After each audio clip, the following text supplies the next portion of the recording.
अगर आपको hair loss हो रहा है और हेयर लॉस आपका आप कंघी कर रहे हैं तब आपके बाल झड़ रहे हैं, आप शैम्पू कर रहे हैं तब आपके बाल झड़ रहे हैं, या आप बालों में ऑयलिंग कर रहे हैं तब भी अगर आपके बाल बहुत ज़्यादा निकल रहे हैं, तो आपको सबसे पहले समझना होगा कि आपके बाल किन कारणों से झड़ रहे हैं। सबसे पहले हम बात करेंगे कि मेल्स या पुरुषों में बाल क्यों झड़ते हैं। सबसे पहला कारण है डीएसटी हार्मोन का। डीएसटी हार्मोन जो आपकी बॉडी में रहता है वो आपकी हेयर की फॉलिकल्स को डैमेज करता है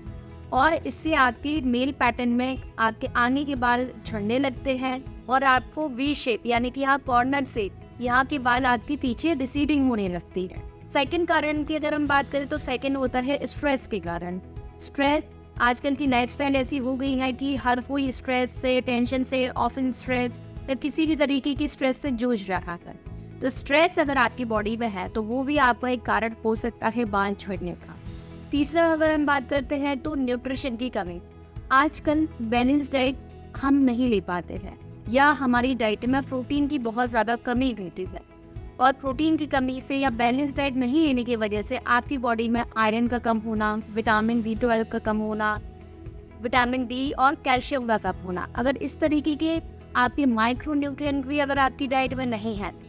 जिनसे आपके बालों पे प्रोटीन मिलता है, न्यूट्रिशन मिलता है, अगर वो उन्हें न्यूट्रिशन नहीं मिलेगा तो भी वो बेवजह झड़ेंगे।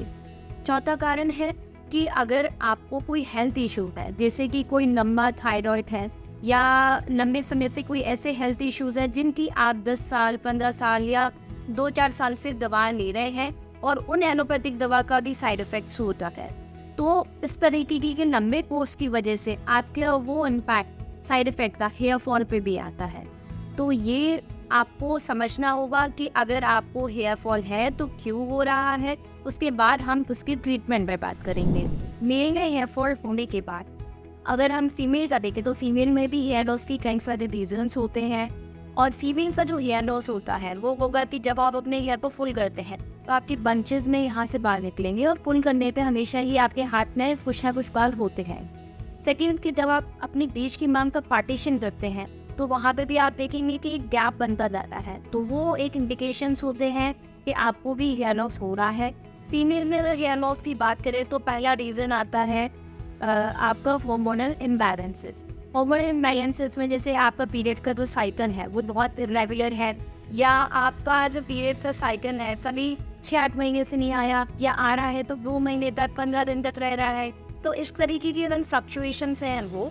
इसके अलावा अगर आपकी यूट्रस में फाइब्रॉइड है, सिस्ट है या गठान जैसी चीज़ें हैं जिसकी वजह से भी आपको हेयर फॉल देखने को मिलता है।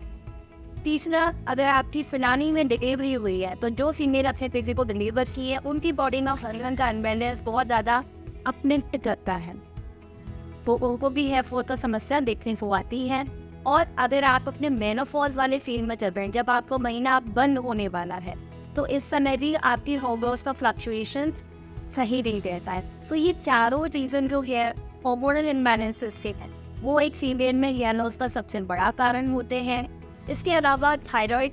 हो गया फीमेल्स में, तो थायराइड में अगर आपका वेट बहुत ज़्यादा है, आपका TSH लेवल बहुत ज़्यादा है, तो वो भी एक कारण होता है और आप लंबे समय से थायराइड की दवा ले रहे हैं तो उसका भी एक इफेक्ट कहीं ना कहीं आपको हेयर लॉस पर